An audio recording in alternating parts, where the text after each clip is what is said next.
우리는 지난 주일에 드디어 오순절이 이르러서 제자들이 한자리에 모여 있을 때에 예수님께서 약속하셨던 성령님이 강림한 사건을 우리가 살펴봤습니다. 성령님이 강림하실 때에 초자연적인 신비로운 세 가지 현상이 함께 동반되었음을 우리가 살펴봤습니다. 그 세 가지가 뭐였습니까? 첫 번째로는 급하고 강한 바람 같은 소리가 그 공동체 위에 가득하게 임하였다고 말씀을 드렸습니다. 여러분, 이 급하고 강한 소리, 마치 짐승이 사납게 어르렁거리듯이 그 강력한 바람 소리 같은 그런 소리가 이 공동체 가운데에 가득하게 임하였다고 하는 이 의미는 바로 흑암과 사망에 사로잡혀 있는 이 세계를 향해서 복음 전파를 위해서 성령의 강력한 역사가 앞으로 일어날 것임을, 성령의 강력한 역사를 예고하는 것이 바로 이 급하고 강한 바람과 같은 소리가 그것을 증거를 합니다. 이제 성령 강림의 두 번째 초자연적인 역사는 뭐였습니까? 그것은 바로 눈에 보이는 불의 혀같이 갈라지는 것들이 이 사람들에게 나타났음을, 그것을 보여주고 있습니다. 여러분, 이것은 불꽃이 타오를 때 그 불꽃 끝에 그 모양이 마치 혀처럼 그렇게 갈라지는 것처럼 많은 불꽃의 것 같은 그런 모습들이 각 사람 머리 위에 하나씩 위에 임하였다고 성경은 그것을 말씀을 하고 있습니다. 여러분, 이것은 의미는 바로 열방을 향해서 복음이 전파되어야 될 텐데, 그 열방을 향해서 입으로 혀로 복음을 전가하는 그것을 상징하는 것이 바로 불꽃의 끝 혀 같은 그런 형태가 각 사람의 머리에 임하였음을, 그것을 보여주고 있습니다.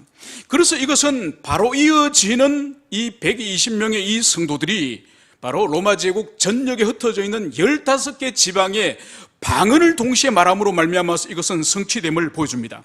그래서 세 번째 영적 현상은 제자들이 여러 가지 언어로, 여러 지방의 언어로서 하나님의 큰 일을 말하는, 그것이 바로 이 세 가지가 성령 강림과 함께 초자연적인 역사가 이 120명의 성도들 가운데에 나타났음을, 그것을 보여주고 있습니다. 그런데 문제는 이 현장을 경험하고 이 현장을 목격하는 그 경건한 유대인들이 의미를 올바로 이해하지 못하였다는 것이죠. 그래서 어떤 사람은 놀라고 충격을 받았지만은 혼란 가운데 있었고, 또 어떤 사람은 제자들을 향해서 술에 취하였다, 그래서 지금 술주정을 하고 있다고 그렇게 오해하여서 해석을 하기도 했습니다. 바로 이런 정황에 오늘 본문이 시작됨을 보여주고 있습니다. 오늘 14절은 베드로가 11사도와 함께 서서 소리를 높여 이르되, 이렇게 말씀을 시작을 하고 있는 것입니다. 오늘 여기서 베드로가 수많은 경건한 유대인들이 자신들을 지금 지켜보고 있는 가운데에 11명의 사도와 함께 그 자리에서 일어섰음을, 그것을 여기서 보여주고 있습니다. 여러분, 여기서 우리가 볼 수 있는 것은 베드로가 변화되었으되 확실히 변화된 것을 여기서 볼 수 있습니다. 여러분, 베드로는 주님이 잡히시는 그날 밤에 내가 죽는 데까지 주님을 따라가겠다고 호언장담했던 사람이에요. 그러나 그는 자신의 말대로 되지 않았습니다. 오히려 계집종 앞에서도 3번씩이나 주님을 부인하는 그런 두려움의 사람이온 것을 우리는 알고 있습니다. 그리고 주님이 분명히 부활하셨음을 막달라 마리아를 통해서 증거하였지만은 주님의 부활을 믿지 않고 두려워서 오히려 방문을 걸어 잠근 그런 두려움의 사람이었습니다. 그런데 오늘 이 예루살렘에 제사장이나 바리새인들이나 수많은 경건한 유대인들이 지켜보는 가운데에 오늘 오순절 성령 강림으로 말미암은 방언의 이 사건을 오해하고 있는 이 사람들 향해서 그것을 해명하기 위해서 담대하게 11명의 사도와 함께 일어난 그 모습을 여기서 볼 수 있습니다. 이것은 바로 베드로가 성령의 충만함을 통해서 예전의 베드로, 두려워하고 겁이 많은 베드로가 아닌 전혀 다른 베드로가 되었음을, 그것을 여기서 볼 수 있습니다. 여러분, 그리고 우리가 여기서 주목할 것은 베드로가 혼자 일어선 것이 아니에요. 그러니까 120명의 성도들과 사도들은 자리에 앉아있고 베드로 혼자 일어서서 지금 설교를 시작하는 것이 아니라 오늘 성경은 무엇을 말씀하고 있죠? 11사도와 함께 서서 11사도와 함께 일어섰다고 베드로는 그렇게 함께 일었음을, 그것을 말씀을 하고 있습니다. 여러분, 이것이 무슨 의미일까요? 베드로 혼자 일어서서 설교하고 다른 나머지 11사도들과 120명의 성도들은 그냥 베드로가 설교를 잘하는지 또 저 사람이 실수하는지 이 초조한 마음으로 지켜보지 않고 11명의 사도들도 다 함께 일어섰다는 거예요. 여러분, 이것이 무슨 의미일까요? 여러분, 이것은 바로 나머지 모든 11명의 사도들도 베드로와 지금 함께 동력하고 있다는 의미가 바로 여기 있는 거예요. 비록 그들은 설교하지 않고 베드로가 설교를 하지만은 오늘 다른 사도들도 한 마음을 거기에 싣고 하나님의 뜻이 드러나기를 간절히 간구하면서 베드로 입을 통해서 온전히 이 오순절 사건을 드러내시기를 간절히 이 11사도들도 그게 마음을 실었음을, 그것을 여기서 보여주고 있습니다. 여러분, 하나님의 교회는 영적인 유기체예요. 영적인 유기체. 여러분, 우리 몸을 유기체라고 부르지 않습니까? 그죠? 유기체라는 의미가 뭔가요? 그것은 모든 이 사지 백체의 기관들이 서로 유기적인 상관관계에 있음을 보여줍니다. 여러분, 음식을 급히 먹다가 채서요. 그래서 꽉 막히는 듯 하면서 체하면서 복통이 오고 또 설사도 하고 굿돌로 하고 막 그럽니다. 그리고 머리가 엄청 아픕니다. 그런 문제가 지금 어디서 발생한 거죠? 이 위장이 배에서 발생했습니다. 그런데 한의원에 갔더니 큰 침을 가지고 와서 배를 푹 찌를 줄 알았더니 손바닥을 펴라 그래가지고 손바닥에 침을 넣는 거예요. 신기하게 배에 탈이 났는데 손바닥을 찌르니 시원한 거예요. 여러분, 이것이 뭐죠? 이 우리 육체의 몸이 서로 유기적인 상관관계이기 때문에 해당되는 혈을 누르면 해당되는 기관의 병의 치유가 일어나는 것처럼 우리 눈으로 볼 때는 여러분들이 함께 여기서 예배드리고 구역 모임하고 다 집으로 흩어져 버리면 다 갈갈이 찢겨진 개별체인 것처럼 보이지만은 그렇지 않습니다. 우리 공동체 안에는 우리 공동체의 독특한 영적 유기체로서 성령의 교통하심이 우리에게 있는 거예요. 그러니까 마치 배에 급체가 일어났는데도 머리가 아픈 것처럼 우리 안에서 어떤 사람이 죄로 넘어지거나 어떤 사람이 주님 앞에 큰 순종을 하거나 주님 앞에 큰 헌신을 하였을 때에 그 영적인 영향력이 서로에게 미침을, 그것을 보여주는 것이죠. 그래서 아간 한 사람이 몰래 도둑질을 했는데 그 엄밀한 죄 문제로 말미암아 이스라엘 백성들이 전쟁터에 나가서 민족 전체가 전쟁에서 패배해버리는 거죠. 아나니아 삽비라 부부가 엄밀하게 재물을 그것을 속이고 온전히 다 받지도 않으면서 그것을 속였는데 초대교회 공동체 전체의 성령의 역사가 멈춰버려요. 여러분, 이것이 뭔가 하니까 한 사람 한 사람의 영적인 상태, 그 사람의 일어섬 넘어짐의 결과는 공동체 전체에게 미친다는, 그것이 영적인 유기체예요. 그래서 오늘 베드로 한 사람이 일어나서 설교를 하면 될 텐데 나머지 모든 사도들이 함께 일어나는 것은 함께 베드로 설교에 자신의 마음과 믿음과 헌신을 실은 그런 행위라는 것을 여기서 볼 수 있습니다. 여러분, 이것은 적용하면 우리들에게 그대로 오늘 이 시대에도 적용이 되는 것이죠. 예컨대 베드로가 지금 설교할 때 나머지 모든 사도들이 일어나서 함께 마음을 실었던 것처럼 오늘날도 주일이 되면은 제가 설교를 한다든지 여러분의 구역장님들이 여러분들에게 목양을 말씀으로 인도를 합니다. 그죠? 그때에 우리가 필요한 것이 바로 뭔가 하니까 함께 마음을 실는 거예요. 여러분들이 구역장님을 위해서 기도하면서 마음을 실거나 목회자를 위해서 기도하며 마음을 실어야 되는 거예요. 여러분, 예전에 방배동에서 우리가 그 교회에 있을 때에 토요일 날 저녁 밤만 되면은 이게 이제 우리 열린교회 그 인덕원에 왔어도 평촌에 왔어도 한동안까지 계속됐는데 언제부터 없어져 버렸는지 없어졌습니다. 아주 좋은 전통인데 뭔가 하니까 강단을 위한 기도 모임이라는 게 있었습니다. 그러니까 강단을 위한 기도 모임이라는 것은 토요일 밤에, 그러니까 그 다음날 아침에 이제 설교자가 설교를 하지 않습니까? 그러니까 누가 설교를 하든지 간에 담임 목회자가 하든지 부교육자가 하든지 아니면 외부 강사가 오든지 간에 우리 교회 강단에 누가 세워졌든지 간에 바로 성령께 사로잡혀서 진리를 선포하는 그런 설교자가 될 수 있도록 해달라고 토요일 날 밤 저녁에 뜻이 있는 사람들이 모여서 엄밀히 기도했습니다.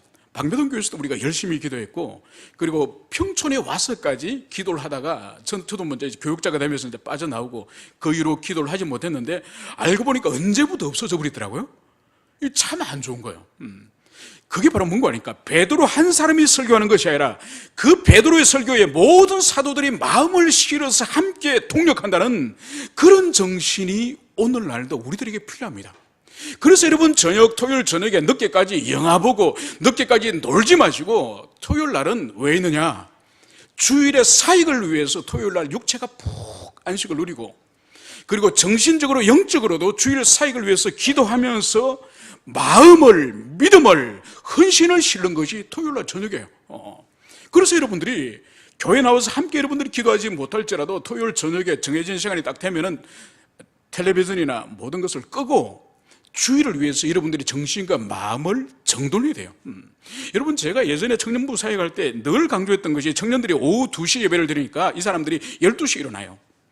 여러분, 12시에 일어나니까 잠을 몇 시에 자는지 알아요? 4시, 5시 잡니다. 그때까지 뭐 할까요? 영화 보고 영상물을 주로 봅니다. 여러분, 영상물은 최소한 24시간의 효과가 갑니다, 뇌에서. 그러니까 주일날 한 7, 8시간 전에 영화를 봤거나, 그래가지고 목회자 얼굴을 딱 쳐다보고 있으면은 이 화면에 목회자가 아니라 영화 주인공이 왔다 갔다. 여러분, 은혜 받겠습니까?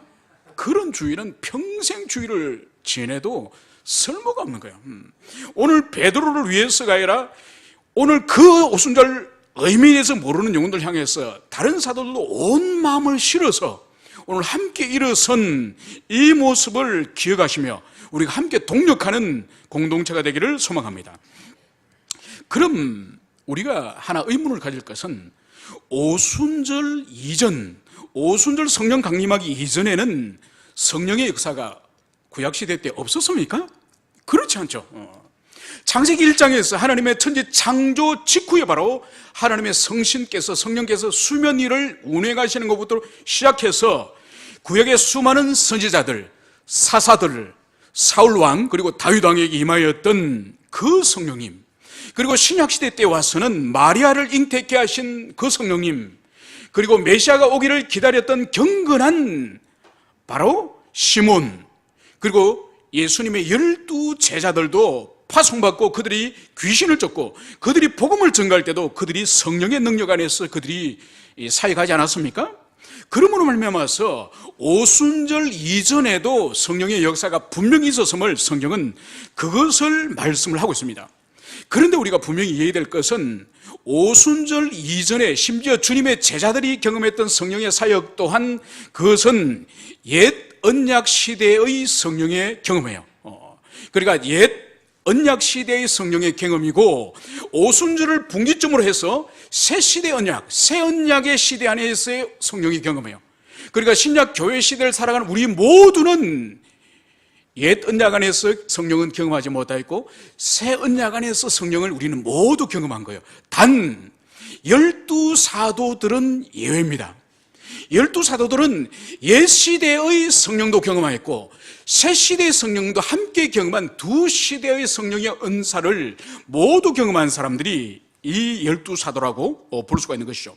그래서 여러분, 이 오순절 성령 강림의 사건에 대해서 분명히 우리가 분명히 정리할 것이 바로 뭔가 하니까, 이 오순절 성령 강림의 이 사건은, 이 중요성, 이 특징은 바로 어디 있는 거 하니까 최초성에 있는 것이 아니에요. 성령의 사역의 최초성에 있는 것이 아니라 그 특유성에 있는 거예요. 그 특유성에 이 오순절 성령 사역이 있음을, 그것을 이해를 해야 되는데, 이 특유성이 뭐냐? 이 특유성은 바로 오직 구속의 역사 가운데에 단 한 번만 일어난 단회적인 사건이 바로 이 오순절 성령 강림의 사건이에요. 그 이전에도 많은 구약의 성령의 사건이 있었고, 또 교회 시대 2000년 동안 많은 성령의 사역이 있었지만은, 이 오순절 성령 강림이 가지는 성격은 바로 구속의 역사 가운데 다시는 반복되지 않은 단회적인 사건이라는 그런 의미가 있는 거예요. 이것은 마치 예수님이 성육신하셔서 이 세상에 오신 것은 단회적인 사건이죠. 그분이 십자가 죽으신 사건 또한 단회적인 사건이요, 그분이 죽으면서 부활하신 사건 단회적인 사건이요, 그리고 그분이 하늘로 올라가신 성천 또한 반복되어지지 않는 단회적인 사건이요, 그것처럼 성령님이 강림하신 이 사건 또한 구속의 역사 가운데서 단회적인 사건이란 여기서 특유성이 있음을, 그것을 기억을 해야 될 것입니다.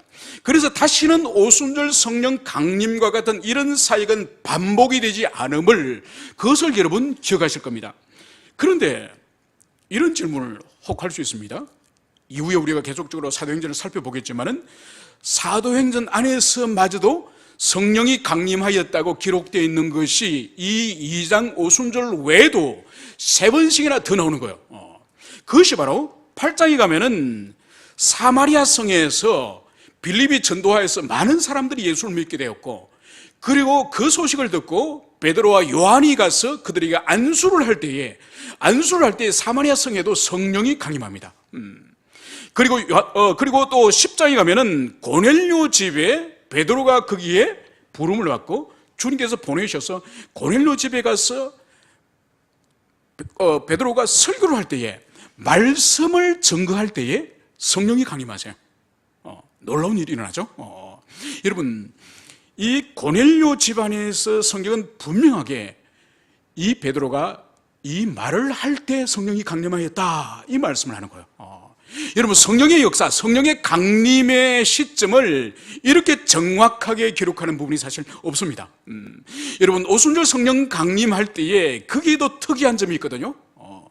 여러분, 제자들이 한 자리에 앉아 있을 때 성령님이 강림하세요. 여러분, 유대인들은 우리처럼 의자에 앉아서 기도하지 않아요. 유대인들의 기도의 일반적인 자세는 서서 기도해요. 그러면 유대인들은 언제 앉느냐? 누군가 설교를 하고 강론을 할 때 자리에 앉는 거예요.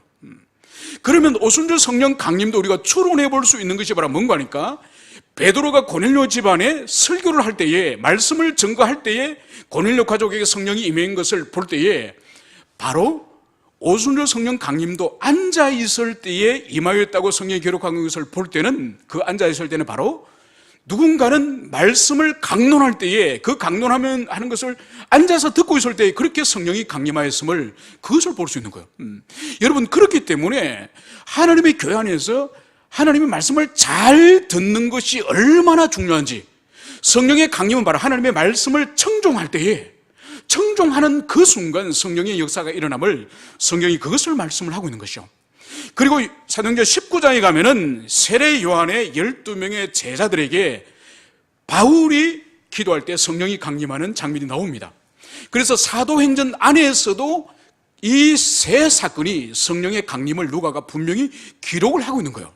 그러면 이것이 오순절 성령 강림과 어떤 차이가 있을까? 이것을 우리가 정리를 해야 됩니다.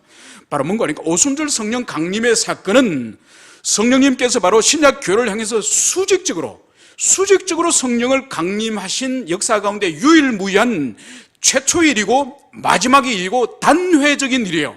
그러니까 수직적으로 임한 일이에요. 그러나 8장과 10장과 19장에 있는 이 성령의 강림 사건은 뭐냐? 바로 최초의 수직적인 성령 강림 때 있었던 그 성령을 받은 인물들에 의해서, 그 사람들에 의하여서 성령 이 강림은 바로 수평적인 성령 강림을, 그것을 여러분 기억하셔야 됩니다. 그래서 성령님으로부터 공동체, 신약교회 공동체에 수직적으로 임한 사건은 단회적인 한 번의 사건이고, 그리고 8장과 10장과 19장에 있는 이 베드로를 통하거나 사도 바울을 통하거나, 이것은 수평적인 사도들을 통해서 수평적 성령 강림임을, 그것을 여러분들이 기억해야 될 것입니다. 여러분, 그렇기 때문에 1517년 종교개혁이 일어날 때에, 여러분, 그 당시에 루터가 목양했던 그 비텐베르크 교회에 여러분 엄청난 성령의 역사가 일어납니다. 여러분, 이것은 여러분 오늘이 여러분 교회력 가운데서는 종교개혁 주간이에요. 그래서 잠깐 루터의 개혁 가운데 우리 말씀과 관련되는 부분만 말씀을 드리겠습니다. 여러분, 1517년 10월 마지막 주, 바로 그날이 종교개혁의 시작으로 보지만은 실제적으로는 종교개혁은 이미 이전에 루터에서 시작되었습니다. 그것이 바로 뭔가 하니까 비텐베르크 교회를 루터가 신학교 교수로 있으면서 교회를 목회를 합니다. 그러면서 루터는 특별히 성경을 깊이 연구하면서 로마 교회가 가르치는 이 성경 해석, 이 교리가 잘못됐다는 것을 발견하고 하나님 말씀을 온전히 전파하기에 힘을 씁니다. 그때에 비텐베르크 교회에 루터가 정확한 성경을 강론하여서 풀어서 설교할 때에 성령의 놀라운 역사가 일어나는 거예요. 그래서 비텐베르크 교회가 그 대학교회에 수많은 교수들이 감화를 받고 수많은 신학생들이 감화를 받고, 그래서 10월에 종교개혁의 시작에 불을 당기기 이전에 벌써 많은 시간 이전에 루터의 설교 강론을 통해서 이미 부흥의 역사가 일어납니다. 여러분, 이것도 성령의 역사예요. 그리고 18세기, 19세기 영국과 미국에서 놀라운 부흥이 일어나고 있지 않습니까? 그죠? 계몽주의와 프랑스 혁명의 인본주의를 대항하여서 하나님께서 성령의 역사를 서구교회에 물붓듯이 퍼붓습니다. 여러분, 이것은 20세기 와서 이 땅에 바로 평양 대부흥이라고 하는 1907년도에 평양에서 부흥이 일어나면서 이것이 전국적으로, 이 조선 땅 전국적으로 확산되는 것을 봅니다. 여러분, 이것 또한 수직적인 이 성령 강림이 아니라 수직적인 성령 강림의 효과로서 수평적인 성령의 역사임을, 그것을 여러분들이 기억을 하시기를 바랍니다. 오늘 14절에 따르면은 이제 일어선 베드로는 이렇게 말씀을 증가하고 있습니다. 유대인들과 예루살렘에 사는 모든 사람들아, 이 일을 너희에게 알게 할 것이니 내 말에 귀를 기울이라. 오늘 성령 강림의 의미에 대해서 혼란스러워하고 또 그것을 조롱하고 있는 무리를 향해서 오늘 베드로는 일어나서 바로 이 일을 너희에게 알게 할 것이니 내 말에 귀를 기울여라. 바로 이 영적 현상에 대해서 베드로가 이제는 그것을 해석하고 그것을 설명할 터이니 베드로에 선포되어지는 그 말씀을 청종하라, 잘 귀를 기울여라, 이 말씀을 여기서 하고 있습니다. 여러분, 그러면서 오늘 베드로는 15절에서 즉각적으로 때가 제3신이 너희 생각과 같이 이 사람들이 취한 것이 아니랴. 여러분, 먼저 베드로는 때가 제3신이 이 말씀을 여기서 하고 있습니다. 여러분, 때가 제3신이 이것은 바로 성령이 강림하여서 제자들이 방언을 하고 있는, 그들이 이해할 수 없는 신비로운 그 방언을 하고 있는 그 시간이 바로 때가 제3시다, 이 말씀을 여기서 하고 있는 거예요. 여러분, 이것은 유대인 시간이에요. 여러분, 신약 성경에서는 유대인 시간들이 종종 나옵니다.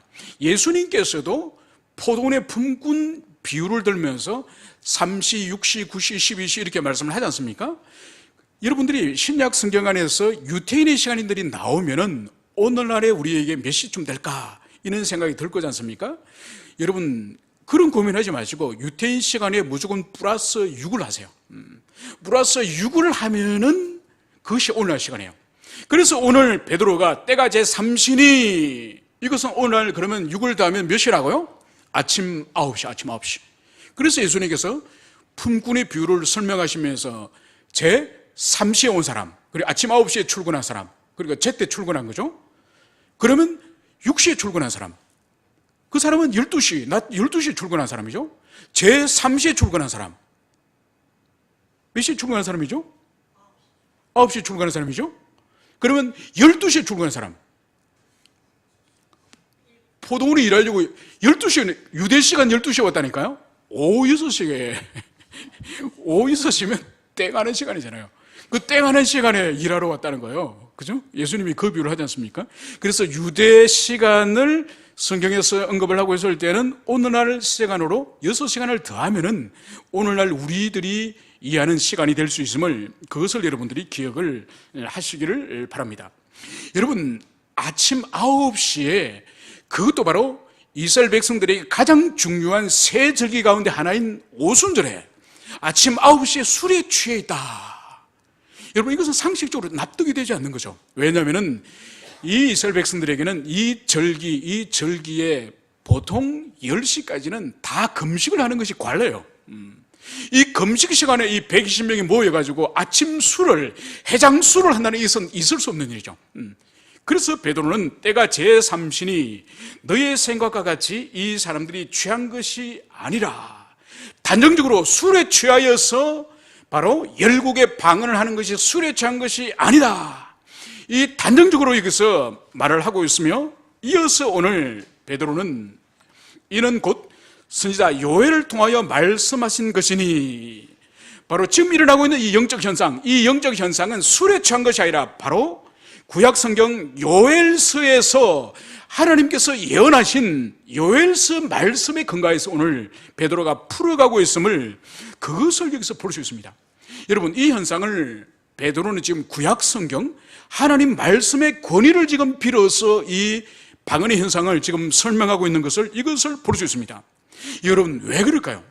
왜 베드로가 이 무리들 앞에 구약 성경 요엘서 말씀을 인용하여서 이 방언의 현상을 오늘 설명을 하려 할까요?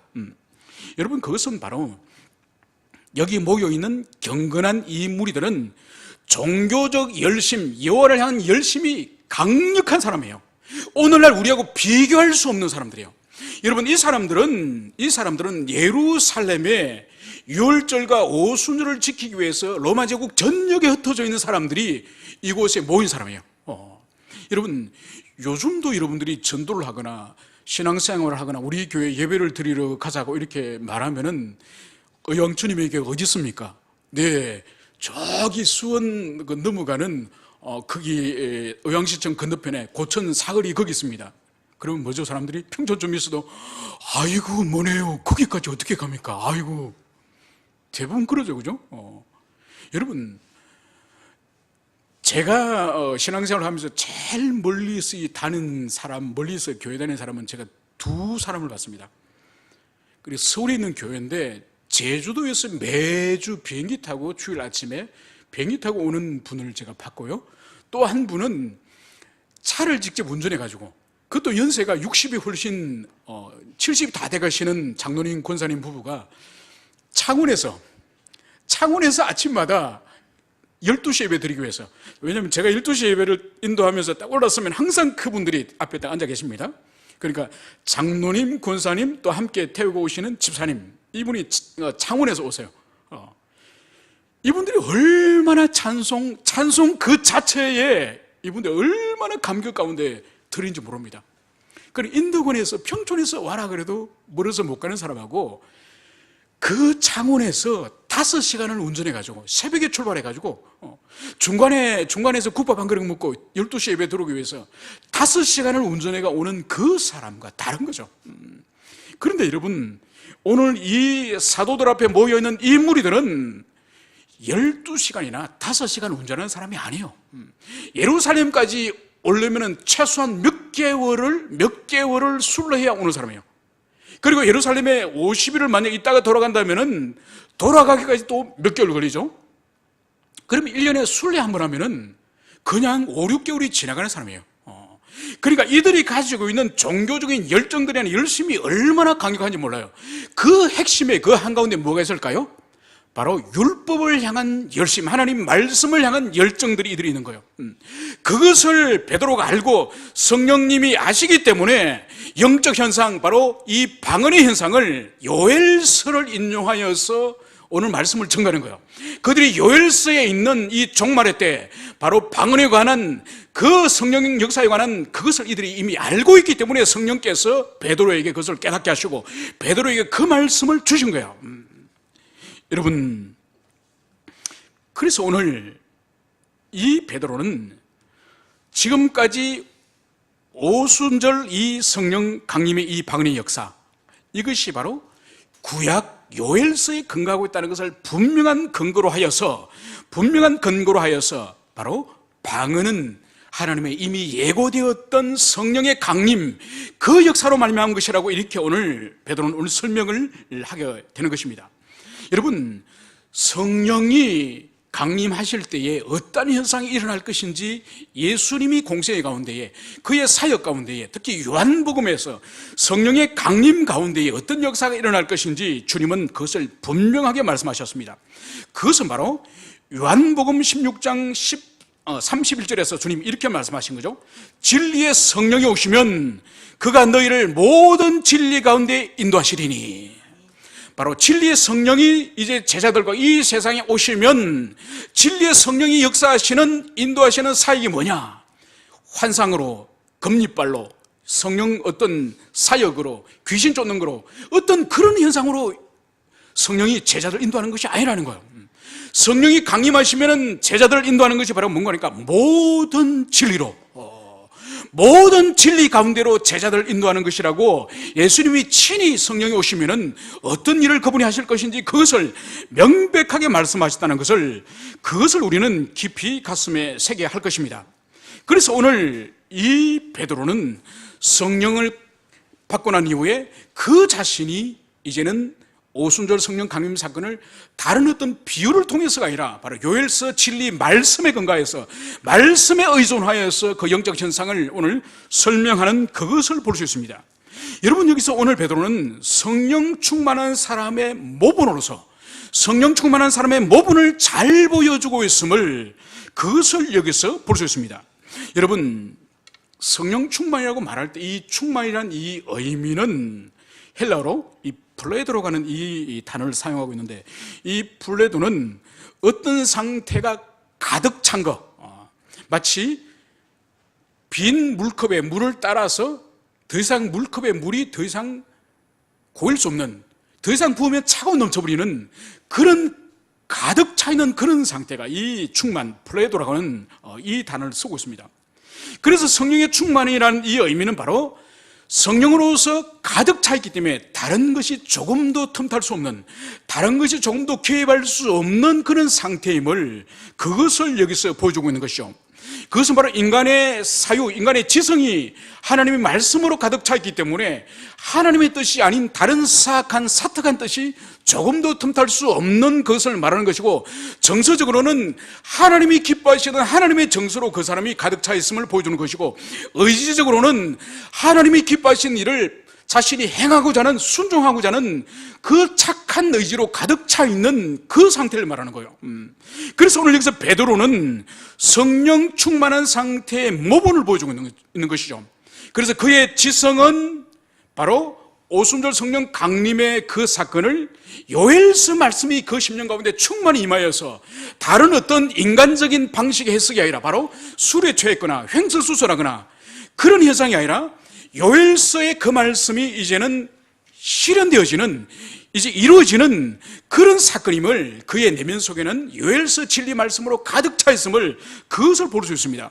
그리고 이 베드로의 심령 또 정서 또한 그 성령 역사를 바르게 깨닫지 못하고 있는 영혼들을 향해서 안타까운 마음으로 그 영혼들을 향해서 하나님의 뜻을 바르게 알려주고자 하는 그 마음으로 가득 차 있는 것이죠. 그리고 그의 의지는 어떤 의지입니까? 이제 두려워서 도망가거나 피하는 그런 의지가 아니라, 이제는 내가 잡히면 잡히고 박해를 받으면 박해를 받으리라고 하는 그 의지를 가지고 이제는 말씀을 증거하기 위해서 섰음을, 그것을 여기서 보여주고 있습니다. 여러분, 그러므로 말미암아서 성령 충만은 지성과 정서와 우리의 의지에 통전적으로, 우리의 전인격적으로 성령이 역사하시는 그것임을 여러분들이 기억을 해야 될 것입니다. 그래서 여러분들이 성령에 충만하다고 말하면서 하나님의 말씀에는 관심이 없어요. 성령에 충만하다면서 우울하게 늘 살아요. 늘 우울하게 그렇게 행동해요. 그거 옳지 않은 거죠.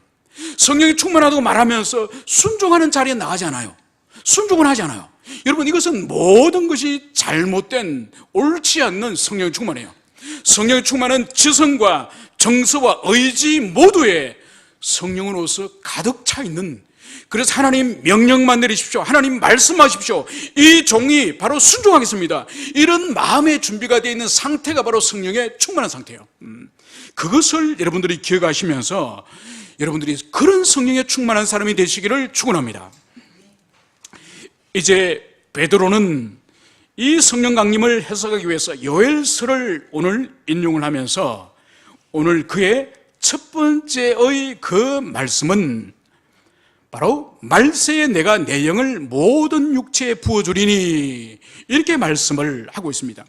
오늘 요엘서 말씀 가운데에 말세에 내가 내 영을 모든 육체에 부어주리니, 이것은 베드로의 말이 아니라 요엘서 말씀을 인용을 한 것입니다. 우리가 요엘서를 찾아봅시다. 오늘 베드로가 요엘서 말씀을 정확히 그대로 인용을 하고 있는지 우리 요엘서 2장 28절로 가도록 하겠습니다. 2장 28절 한 구절만 우리 찾아서 읽겠습니다.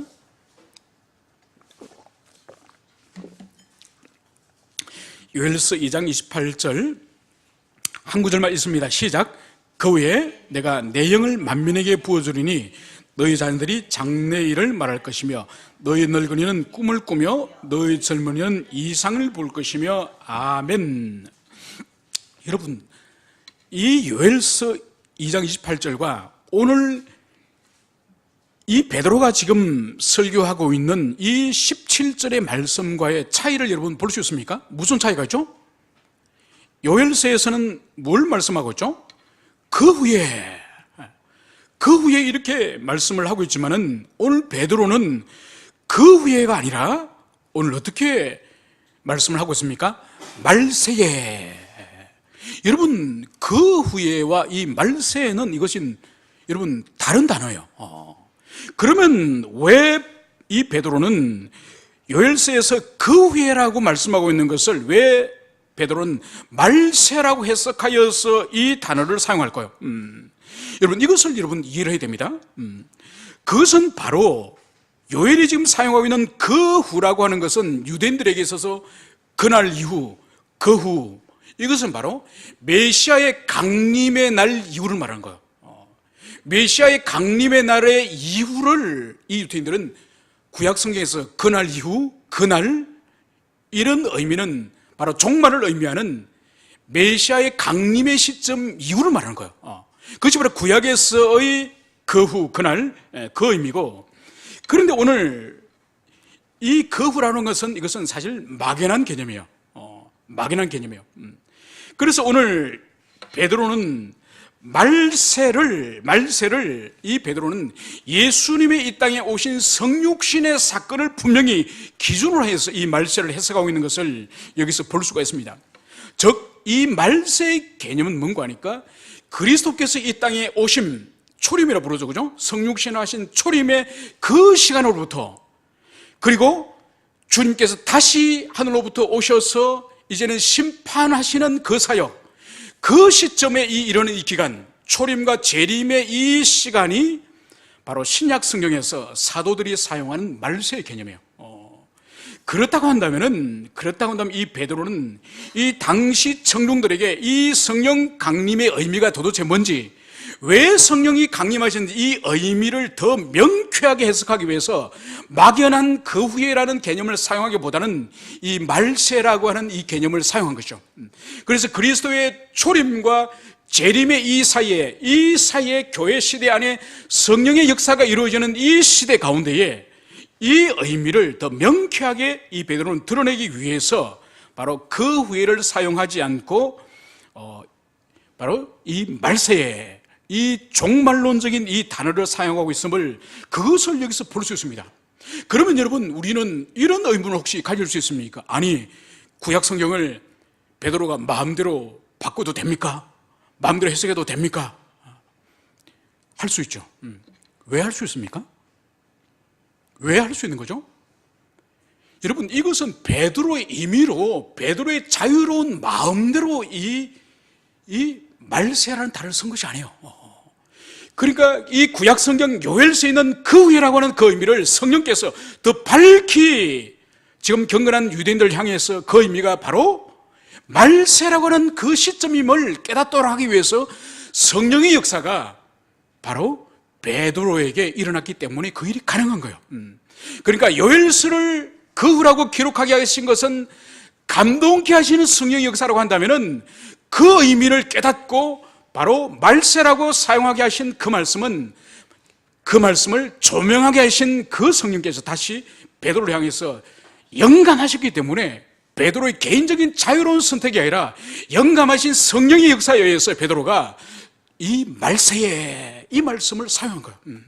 여러분, 이런 사례는 이 신약 성경 안에 특히 바울 서신 안에서 볼 수 있습니다. 여러분, 바울도 모세가 지팡이를 가지고 호렙산 반석을 내리치고 그 반석에서 생수가 나면서 그 물을 이스라엘 백성들이 마시지 않습니까? 모세 오경 가운데에 있는 그 사건을 사도 바울은 어떻게 해석을 하죠? 바로 호렙산 반석을 쳐서 그것이 바위가 깨어져서 물을 마시는 것을 바로 예수 그리스도 육체가 깨어져서 거기서 흐르는 피를 통해서 우리가 구속함을 얻는 것으로 사도 바울은 해석을 해요. 이것도 사도 바울이 임의로 해석하는 것이 아니라 그게 감동케 하신 성령에 의해서 구약의 사건을 바로 신약적으로 그렇게 해석을 하는 것이요. 그리고 더 나아가서 이 바울은 모세와 함께 이스라엘 백성들이 홍해바다를 통과하지 않습니까? 이 홍해바다를 통과하는 것이 고린도서에서 사도 바울은 이스라엘 백성들이 모두 바다에서 세례를 받았다, 이 말씀을 하는 거예요. 그러니까 바다 한가운데를 통과하여서 이집트로부터 탈출한 홍해 사건을 사도 바울은 바다 한가운데에서 물을 통과한 그 사건을 이스라엘 백성 민족 전체가 공동체적으로 세례를 받았다, 이렇게 해석을 하는 거예요. 여러분, 이것 또한 사도 바울이 자유롭게 자기 마음대로 구약 성경을 그렇게 해석을 하는 것이 아니에요. 이것 또한 바울에게 영감케 하시는 그 성령님께서 구약 성경에 일어난 구속자적 사건들 가운데 그 사건들이 바로 모형론적으로 해석을 하도록 성령님이 감화를 주셨기 때문에, 성령님께서 영감하셨기 때문에 사도 바울이 세례로 해석을 하고 바위가 깨진 것이 예수님의 육체가 찢어진 그것으로 해석을 하는 거죠. 이것이 바로 구약 성경 가운데서는 많은 사건들이 신약의 실체를 드러내기 위한 모형론적인 사건임을, 그것을 보여주고 있습니다. 그러면 우리가 여기서 17절에 보면은 이제 모든 육체에 부어주리니, 이제 그 성령이 이제 모든 육체에 부어주리니, 이 말씀을 여기서 하고 있습니다. 이것은 바로 말세에 임하는 성령의 사역의 특징을 여기서 보여주는 거예요. 여러분, 옛 언약 안에 있을 때의 성령의 사역은 모든 사람들에게 보편적으로 무차별적으로 성령이 부어주지 않았습니다. 여러분, 그래서 구약시대는 선지자들이나 사사들이나 왕들이나 하나님의 특별한 사역을 감당하는 그런 사람들에게 제한적으로 성령이 부어진 거예요. 그리고 제한적으로 부어질 뿐만 아니라 그 사람들에게 성령이 항구적으로 임하는 것이 아니에요. 그러니까 선지자들에게도 항구적으로 성령이 임하는 것이 아니라 성령이 임하여서 하나님 말씀을 주실 때 그때 말씀을 대언해요. 그리고 사사들도 항상 성령에 충만한 것이 아니라 어떤 위기 상황이나 어떤 큰 일이 있을 때에 성령의 능력과 지혜가 필요할 때에 성령이 임하면은 위대한 힘이 생기기도 하고 또 번쩍이는 지혜를 가지기도 하고, 그래서 항구적으로 하나님의 성령이 그 사람들에게 있는 것이 아니라 바로 한시적으로 있는 것이죠. 심지어 삼손 사사 같은 사람이나 사울 왕 같은 사람은 임재하였던 성령이 그들의 불순종과 죄 가운데에 어떻게 되죠? 성령님이 떠나버리시는 거죠. 그들 버리고 성령님이 떠나버리시는 거죠.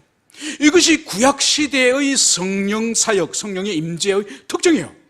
그런데 오늘 요엘서를 통해서 오늘 주시는 이 말씀은 모든 육체에게 성령이 부어질 것이다, 그 말씀을 여기서 하고 있습니다. 여러분, 그렇기 때문에 17절과 18절에 모든 육체에게 부어지는 그 증거를 더 상세하게 말씀을 하고 있는 것이 바로 너희의 자녀들, 그리고 너희의 젊은이들, 너희의 늙은이들, 그리고 내 남종 내 여종. 여러분, 여기서 보세요. 자녀들, 젊은이, 늙은이는 뭔가요? 나이의 많고 적음과 상관없이 가장 어린아이로부터 노년이까지 누구든지 그리스도 예수를 믿는 자에게, 참된 믿음과 신앙을 고백하는 자에게 성령을 부어줄 것이다, 그것을 말하는 것이고, 여기서 남종과 여종을 뭘 말하는 거죠? 사회적 신분과 상관없이, 그 사람이 종이든지 주인이든지 상관없이, 그래서 여기서 말하는 것은 바로 연령이나 남자나 여자나 성별과 상관없이, 그리고 사회적인 신분과 상관없이 모든 믿는 자들에게 보편적으로 성령을 부어줄 것을, 그것을 여기서 말씀을 하고 있습니다. 여러분, 이것은 이미 첫 번째 오순절 성령 강림 사건이 이미 이루어졌습니다. 120명의 성도들이 모여 있을 때에 성경은 불의 혀처럼 갈라지는 것들이 각 사람 위에 하나씩 임하여 있더니, 각 사람 위에 하나씩 성령의 임재하심이 드러났다는 거예요. 그러니까 120명 안에 남자들에게만 임하거나, 남자들 가운데에서도 엄마 아빠 따라온 애들 말고 20세 이상 된 남자들에게만, 여러분, 그게 아니에요. 어린아이든지 노인들 상관없이 모든 참여한 120명 성도들에게 성령이 강림하였음을, 그것을 여기서 보여주는 거예요.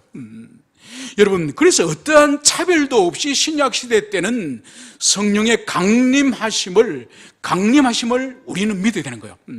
그래서 가장 어린 아이들도 성령에 감동되어서 그렇게 주님의 사람으로 변화되는 거죠.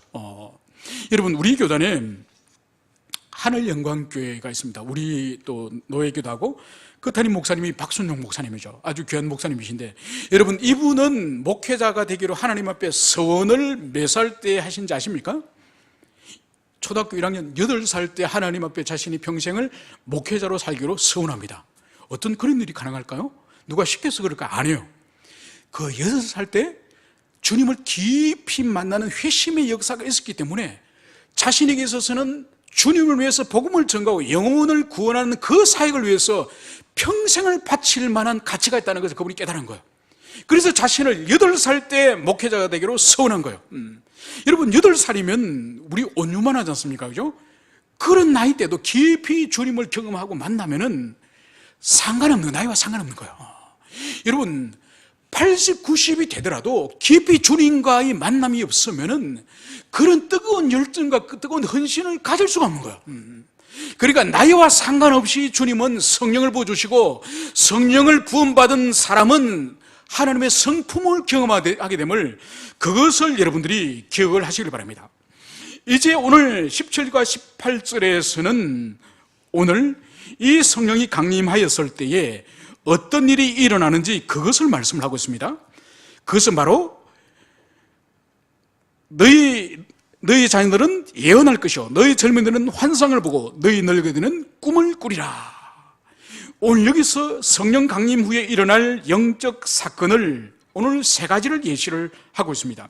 그 3가지가 바로 뭐죠? 예언을 하고 꿈을 꾸고 환상을 보는, 이것을 오늘 주님께서는 말씀을 하시는 거예요. 여러분, 이 의미가 뭘까요? 성령을 받고 난, 예수 그리스도를 믿고 나서 성령을 받은 이 모든 신약교회 성도들이 환상을 보고 예언을 하고 꿈을 꾼다는 그런 의미일까요? 그래서 이것을 문자 그대로 해석을 해야 될까요? 아니요. 그렇게 해석을 하면 큰일 납니다.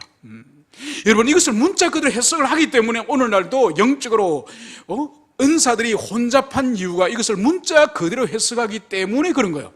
그래서 교회에서 꿈 이야기를 하고 환상 이야기를 하고 또 예언을 말하는 것이 바로 이 예언의 의미, 여기서 3가지의 이 성령 역사 의미가 뭔지를 바르게 알지 못하기 때문에 오늘날도 실수를 하고 교회가 영적으로 혼란하고 무질서한 것임을, 그것을 여러분들이 기억을 해야 될 것입니다. 여러분, 여기서 예언과 꿈과 환상의 이 의미는 1차적으로 이것은 바로 뭔 거니까, 구약시대 때 하나님께서 선지자들에게 하나님의 계시를 주시는 방식이 바로 이 3가지예요. 하나님께서 선지자들에게 하나님의 뜻, 하나님의 계시를 주시는 방식이 예언과 꿈과 환상, 이런 방식을 통해서 하나님의 계시를 주셨습니다. 여러분, 그렇기 때문에 이것은 신약의 성령 강림하신 이후에 이런 영적인 이 현상들, 이런 일들은 그리스도 안에 있는 자들, 성령의 사람들은 누구든지 영적인 이러한 체험을 할 수 있음을, 그것을 말하는 거예요. 그렇다고 한다면 우리가 이 초점이 이제 예언이 도대체 뭐냐, 이것을 우리가 주목을 할 필요가 있습니다. 여러분, 구약 성경에서 우리가 많은 성경 가운데에서 예언서, 선지서라고 있습니다. 이것은 선지자들이 기록한 문서죠, 그죠? 그래서 우리들이 예언자, 선지자라고 하면은 우리 머릿속에 제일 처음 떠오르는 이미지가 뭐죠? 그것은 바로 장래일을 미리 말하는 예언자로서 우리의 이미지에 떠오릅니다. 그런데 이것은 옳지 않은 거예요. 여러분, 선지서에는 선지서가 100%의 하나님 말씀 안에서 장래일을 예언하는 것은 3%도 안 돼요. 3%도. 여러분, 전체 100% 가운데에서 장래일을 예언하는 것은 100% 가운데 3%도 안 됩니다. 나머지 97%는 장래 예언을 하는 것이 아니라 바로 현재의 이스라엘 백성들의 죄와 현재 영혼의 상태에 대해서 하나님 말씀이 그들을 탄핵하는 말씀으로 가득 차 있습니다. 여러분, 선지자의 본질은 뭔지 아십니까? 선지자의 직분의 본질은 그들은 하나님의 말씀의 율법의 박사가 되는 거예요. 그러니까 여러분, 선지자들은 꿈이나 꾸고 환상이나 보고 해가지고 어느 날 갑자기 다 찢어진 옷을 입고 막대기 하나 들고 서가지고 어느 날 선포하는 그런 사람이 아니에요. 율법을 얼마나 그들이 열심히 연구하고 하나님의 율법의 사람인지 몰라요. 그래서 하나님께서 말씀을 주실 때에 현재 이스라엘 백성들의 타락과 배교를 모세 오경 율법에 근거해서 그들의 죄를 책망합니다.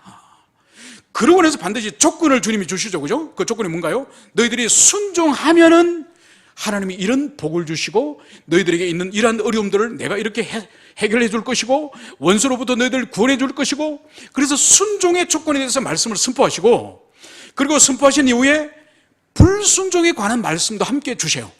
너희들이 이렇게 지금 죄와 타락 가운데 배교 가운데 우상 숭배 가운데 있는데 계속적으로 이렇게 살면 이제는 북방에 아수르를 부르다 너희들을 쓸어버릴 것이다. 아니면 하늘 문을 닫아서 3년간 비가 오지 않을 것이다. 아니면 전염병이 임하여서 너희들이 절반이 죽을 것이다. 그래서 항상 선포되어진 말씀 이후에 조건적인 선포들이 있습니다. 그리고 이것이 장례적인 예언이죠. 장례적인. 순종하면 장례적으로 이렇게, 불순종하면 장례적으로 이렇게. 그러니까 이것은 선지서 안에 전체적으로 볼 때는 매우 적은 부분에 불과한 것이죠. 그래서 가장 선지자들에게 중요한 것이 바로 뭔가 하니까 하나님의 말씀, 율법에 대한 탁월한 지식을, 그것을 갖추는 것이 바로 선지자의 가장 중요한 사역인 것을 볼 수 있습니다. 그래서 여기서 꿈이나 환상이나 이 이상은 다른 것이 아니에요. 바로 하나님의 계시 말씀을 여기서 언급하고 있음을, 그것을 우리는 기억해야 될 것입니다.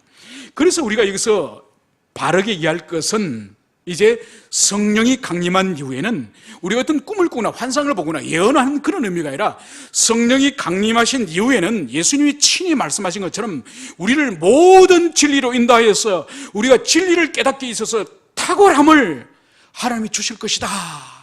이 의미로 여러분 해석이 되는 거예요. 여러분, 그렇기 때문에 베드로가 그렇게 제자들이 예수님의 40일 동안 가르치셨고 이제 하늘로 올라가기 직전까지 하나님 나라 이야기를 주님이 하시니 이 제자들은 뭘 묻습니까? 주님, 이스라엘 나라가 임할 때가 이때입니까? 여전히 땅의 이야기를 하고 있는 이 제자들의 모습을 보십시오. 그 베드로와 그 제자들이 이제는 놀라운 요엘서 말씀을 통해서 이 오순절 영적 사건을 해석하고 있지 않습니까? 그죠? 바로 성령의 강림을 통해서 이 사람들이 어떤 사람이 되었다고요? 바로 진리의 사람이 되었음을, 그것을 여기서 보여주는 거예요. 그래서 꿈을 꾸고 예언하고 환상을 본다는 이 의미는 다른 것이 아니라 바로 이제는 성령의 사람, 그리스도 예수를 인격적으로 영접한 사람은 하나님의 진리를 사랑하고 그 진리를 탐구하기를 즐거워하고 그 진리를 듣기를 좋아하고 그 진리의 사람이 될 것임을, 그것을 여기서 오늘 베드로는 말씀하고 있음을, 그것을 여기서 우리가 볼 수가 있습니다. 이제 우리는 말씀을 정리하고자 합니다. 오늘 우리 주님께서는 오늘 베드로를 통해서 오늘 성령이 강림하였을 때에 바로 환상과 예언과 이런 꿈이라고는 이러한 그림을 통해서 우리 모두가 진리의 사람이 되어서 결국은 예수님께서 올라가시면서 우리에게 권면하시고 당부하시고 명령하시고 바로 뭔가요? 딴 것까지 이르러 내 복음을 너희들이 증거해야 되리라. 이 말씀이 바로 성령 강림을 통해서 우리 모두가 하나님의 말씀의 사람, 진리의 사람이 될 때에 그 진리를 온 세상 가운데 증거하는 그런 사람임을, 그것을 여기서 보여주고 있습니다. 이것은 바로 120명의 성도들이 성령의 충만함을 받았을 때에 그들의 입으로 증거했던 것이 바로 뭔가요? 바로 그것은 하나님의 큰일, 하나님의 구속 사역을 그들의 입으로 증거했음을, 그것을 보여주고 있습니다. 오늘날 우리들도 하나님의 성령을 받고 성령의 사람이라고 한다면 우리가 해야 될 일이 바로 뭐죠? 하나님의 큰일, 그리스도께서 이 세상에 사람으로 오셨고 그분은 우리를 위해서 고난을 받으시고 죽으셨고 3일 만에 살아나셨고, 그리고 그분은 다시 하늘로 승천하시는 그분이시고, 그리고 다시 이 세상에 심판하러 오실 거라고 하는 그 진리 말씀을 온 세상에 나가서 증거하는 진리의 사람, 복음의 사람이 되기를 오늘 원하신다는 것이 바로 요엘을 통해서 성령이 강림하셨을 때에 예언과 꿈과 환상이라고 하는 이 진리의 사람 될 것을 오늘 오늘 베드로는 그것을 말씀하고 있다는 것을 보여주고 있습니다. 다음 시간에는 이제 이 베드로가 더 나가서 이제는 오순절 성령 강림 사건을 해석하는 이것을 넘어서서 이제는 그리스도 예수 그분이 누구시고 그분이 십자가의 의미, 그리고 이 성령 강림의 의미가 뭔지 복음 전도 설교로 넘어가고 있다는 것을 우리 다음 시간에 계속적으로 살펴보도록 하겠습니다.